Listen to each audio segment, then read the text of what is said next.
Hello everyone, welcome to my channel. আশা করি সবাই নিশ্চয়ই ভীষণ ভালো আছো।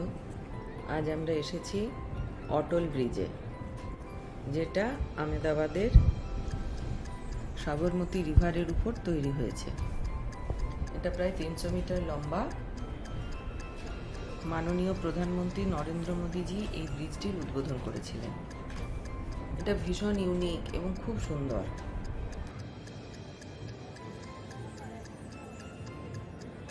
ব্রিজের ওপরে যে ডিজাইন করা হয়েছে সেটা অনেকটা ঘুড়ির মতন, কাইটের মতন, রং বেরঙের কাইট যেমন হয় ঠিক সেই রকম। এটা রাত্রে অসম্ভব সুন্দর লাগে যখন এটা লাইটনিং হয়। লাইটগুলো চেঞ্জ হতে থাকে, কখনো অরেঞ্জ, কখনো পার্পেল, কখনো হোয়াইট, পিঙ্ক, বিভিন্ন রকমভাবে লাইট চেঞ্জ হতে থাকে, আর তার সাথে এটা অসম্ভব সুন্দর লাগে। ব্রিজের ওপর থেকে সাবরমতী নদীর দুধারে যে শহরের সৌন্দর্য বা শহরের যে আলোর সৌন্দর্য, সেটা তো বর্ণনা করা যাবে না। একদিকে শহরের আলোর সৌন্দর্য, তার সাথে ব্রিজের আলোর সৌন্দর্য, দুটো অসম্ভব সুন্দর লাগে, এক্সপ্লেন করা যাবে না।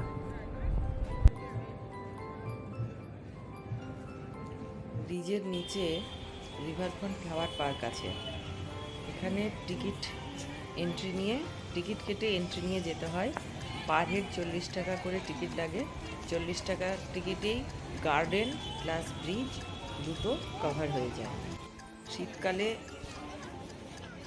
প্রচুর ফুল গাছ লাগানো হয় ফ্লাওয়ার পার্কে এবং সেখানে খুবই সুন্দর লাগে।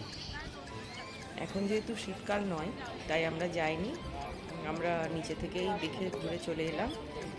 শীতকালে এলে অবশ্যই ফ্লাওয়ার পার্কটা যাওয়া উচিত। অটল ব্রিজে প্রচুর ভিড় হয়, প্রচুর লোক দেখতে আসে। এখানে ব্রিজের উপরে বসার জায়গাও করা আছে, সেলফি পয়েন্ট আছে, আইসক্রিম স্টলও আছে। বাচ্চারা তো ভীষণ ছুটাছুটি করে, কিন্তু খুব সুন্দরও দেখতে লাগে।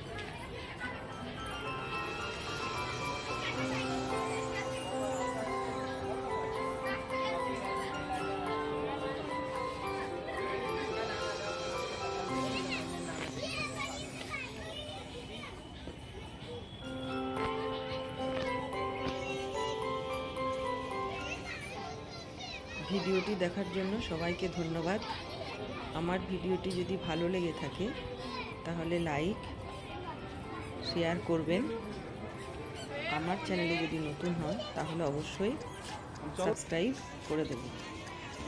সবাই ভালো থাকবেন এবং সুস্থ থাকবেন। অনেক অনেক ধন্যবাদ।